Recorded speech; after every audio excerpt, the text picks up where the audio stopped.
Hi. So I listened to this story about black coffee, and it's an analogy. Okay. So the story goes something like this: I go to a coffee shop and I want something. The waiter goes, "What should I give you today?" And I say, "Oh, I don't want black coffee. Just give me anything but black coffee. Specifically, I do not want black coffee." And I just go out on and on about ranting about not wanting black coffee. Then I go take my seat. The waiter has several people to serve, and so they get their cups. Let's say they get three, four, five cups, something like that. And as they go around to distribute, they end up at my table with a black coffee. So I bust out. No, I told you specifically, and all the rants. I do not want black coffee. And the story goes to say that because we put so much energy on what we do not want, we talk about it, we emphasize it, it's the thing at the forefront, we are most likely to end up with it just because it's what we put more energy into. It's easy to it's easy to overlook this fact and to not recognize it.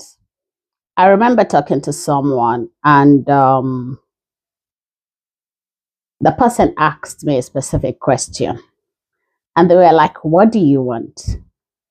And I'm like, "You know what? I don't want this. No, no, no. Specifically, what I don't want is," and I just go ahead and they were just staring at me, and they said, "You mixed the question. It is, what do you want?" I don't know how to explain it, but sometimes I think because we've gotten a couple of situations where we got what we didn't want, there's a way the brain kind of program you to look out for what you don't want. Guess what? You're not looking out for what you want.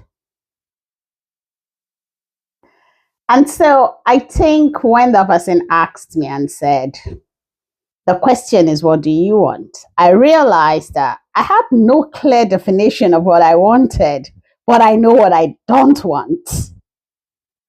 And of course, the result is I didn't get what I wanted. Why? Because what I wanted was not clear, not to me, not to the universe, not to God. It wasn't clear, it wasn't out there. So I had to sit down and start making clear what I wanted, specifically clear and exact. And I think it did work. I got what I wanted. Um, it might have taken me a long time to eventually get what I want, but there are two things I recognize about why it took a while. That two things would be that the fact that what I wanted was not clear. I was very specific about the things I didn't want, and it was a long list of things I didn't want. But that same list didn't automatically apply to what I want. But the assumption on my part is, let's say I don't want black coffee.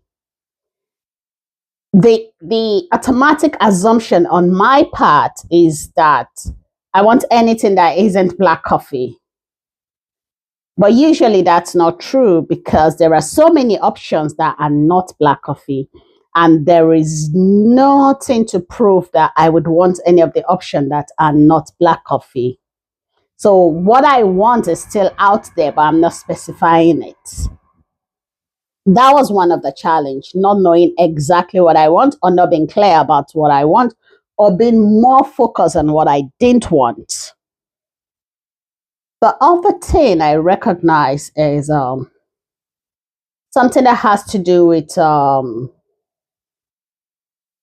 psychology has a word for it, and I'm trying not to go that direction.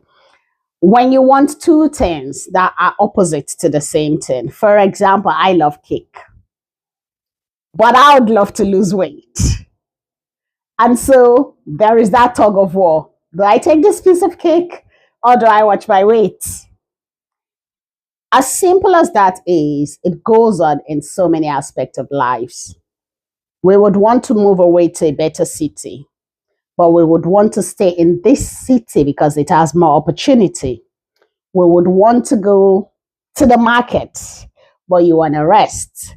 It would be nice to have a family, but you do not want the stress. So there is that tug. And until one side of the tug is more valued than the other, we're stuck in this pool, like two step forward, two step backward. I think those are the two things that I recognize as things that hold people back. The fact that what they want may not be as clear as they think it is, and the fact that they may want the opposite of what they want. I think Nigerians have this funny thing that they say, I do not love what I hate. But amazingly, you could love what you hate. You like the job, but you do not like the pay. So take a better paying job. Yeah, but you do not like the job. So the tug of war is there. So you love what you hate. You love the job. You hate the pay, but the two comes together. Okay. So that's what I thought I'll share with you today. Have a lovely day. Take a look at what you want. Make it clear to yourself. Make it clear to God. He's on your side and He's helping you win. Be sure you know what you want. Enjoy your day, and I love you.